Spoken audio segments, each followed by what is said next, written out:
नमस्कार दोस्तों, आपका हमारे चैनल में बहुत बहुत स्वागत है। आज हम बात करेंगे visual power of plus drop के बारे में। दोस्तों, visual power of plus drop ये पुरुषों के लिए ही बनाया जाता है।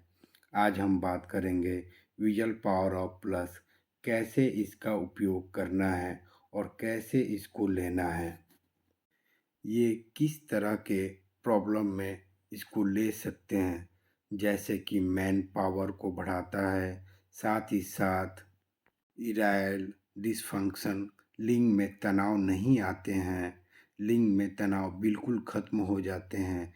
खासकर ये प्रॉब्लम उन्हीं लोगों में देखने को मिलती है जो लॉन्ग टाइम से मास्टरबेट के हैबिट्स को डाल रखे हैं। साथ ही साथ नाइट फॉल हो जाते हैं। जब ही आप इंटरकोर्स करते हैं और आप जल्दी ही 5 से 10 सेकेंड 1 मिनट या जल्दी ही हो जाते हैं, शीघ्र पतन की शिकायत है। दोस्तों, ये शीघ्र पतन में भी बहुत अच्छा काम करती है और स्टेमिना को बढ़ाता है और ज़बरदस्त कड़ापन लाता है। दोस्तों, आप इसका उपयोग 15 बूंद आधा कप पानी में 3 बार कर सकते हैं। दोस्तों, अगर आप इस तरह के वीडियो को देखना चाहते हैं, प्लीज़ हमारे चैनल को सब्सक्राइब करें और वीडियो को लाइक करें। धन्यवाद।